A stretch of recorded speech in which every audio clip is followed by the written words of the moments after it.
आप देख रहे हैं आहट। मैं आपका दोस्त गौरव वापस आया हूँ एक सच्ची कहानी के साथ। तो चलिए बढ़ते हैं आज की कहानी की ओर। मेरा नाम सुरेश है और मैं पंजाब का रहने वाला हूँ। आज मैं आपको मेरे मित्र के साथ घटी एक सच्ची घटना के बारे में बताने जा रहा हूँ। मेरे मित्र का नाम दीपक है और हम बचपन से ही बहुत अच्छे दोस्त हैं और हम एक दूसरे से सारी बातें शेयर करते हैं। हम जब कॉलेज में आए थे तब दीपक की सगाई हो गई थी। वो उसकी मंगेतर से, जिसका नाम हीना था, उससे बहुत प्रेम करता था और वो दोनों रात भर मोबाइल पर बातें करते रहते थे। एक दिन की बात है, उसने मुझे बताया कि वो उसकी मंगेतर से रात को बात कर रहा था। दीपक ने उसकी मंगेतर को मिलने के लिए बोला तो उसकी मंगेतर बदली हुई आवाज़ में बोली, तू ज़्यादा मत बोल वरना तेरे को वहीं दफन कर दूंगी। दीपक एक बार तो यह सुनकर चौंक गया और फिर सोचा वो शायद मजाक कर रही होगी। फिर दीपक भी उसको मजाक में बोला, क्या कर लेगी तू मेरा, चल देखते हैं। तो वो फिर बोली, आज रात देख तेरे साथ क्या होता है। यह कहकर उसने मोबाइल रख दिया। अगली सुबह जब दीपक मुझसे मिला तो वो अपने कल रात की बातें बताने लगा। दीपक बहुत परेशान था और डरा हुआ था। उसने मुझे रात को फ़ोन वाली बात बताई और उस रात उसके साथ जो हुआ वो उसने मुझे सब बताया। उसने बताया कि रात को 1 से 2 बजे के आसपास अचानक उसकी नींद खुली और उसके सामने एक काला लंबी दाढ़ी वाला आदमी बैठा था। वो बोलने लगा, ले आ गया मैं, अब देख तेरे साथ क्या होता है। उसने दीपक का गला पकड़ लिया। उससे उसकी सांस रुकने लगी। दीपक ने हिम्मत करके भगवान का नाम लेना शुरू किया और हनुमान चालीसा पढ़ने लगा और वो आदमी उसके सामने से गायब हो गया। मुझे उसकी बात सुनकर बड़ा आश्चर्य हुआ कि ऐसे कैसे हो सकता है। उसके अगले दिन दीपक ने फिर अपनी मंगेतर से मोबाइल पर बात की और बोला, कल रात तुम मुझे क्या अनाप शनाप बोल रही थी।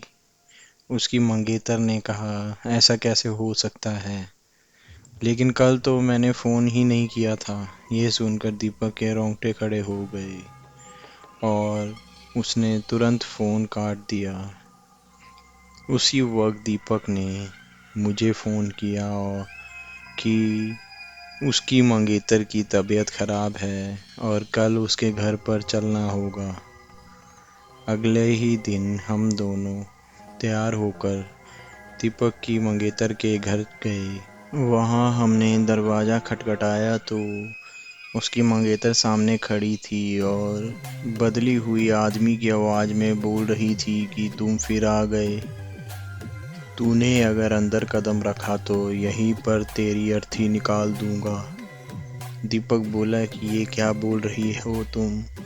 दीपक आगे था और जैसे ही उसने घर में कदम रखा, उसकी मंगेतर ने दीवार पर टंगी तस्वीर उतार कर दीपक के सर पर दे मारी।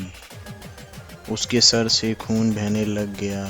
दीपक के ससुर और सालों ने उसकी मंगेतर को पकड़कर बिठाया और कैसे ना कैसे करके उसको काबू में लाए और फिर उसके सालों ने दीपक के सर पर पट्टी बांधी।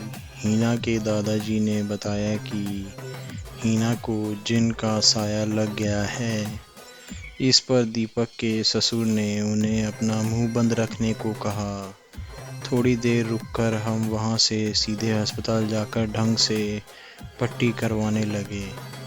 उसके अगले ही दिन मुझे दीपक का फ़ोन आया कि हीना की तबीयत बहुत ख़राब है और वो अस्पताल में भर्ती है।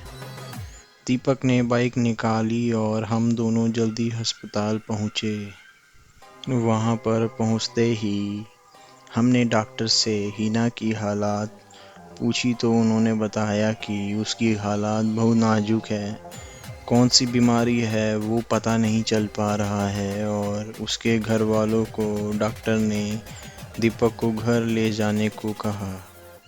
सभी हैरान थे कि ऐसी क्या बीमारी है जिसका इलाज डॉक्टर के पास भी नहीं है। फिर उसके घर वाले हीना को घर ले आए। हीना ने दीपक को बुलाया और कहा कि मैं अब ज़्यादा दिन ज़िंदा नहीं रह पाऊंगी और तुम किसी अच्छी लड़की से शादी कर लेना। यह सुनकर दीपक की आंखों में आंसू आ गए और बोलने लगा कि मैं तुम्हें मरने नहीं दूंगा। फिर हीना के दादाजी ने उसको एक बाबा के पास ले जाने को कहा। हम उसको बाबा के पास ले गए और बाबा ने बताया कि इसको एक बुरी जिन ने जकड़ लिया है, जिसकी वजह से वो इसके शरीर को नुकसान पहुंचा रहा है। अब बहुत देर हो गई है।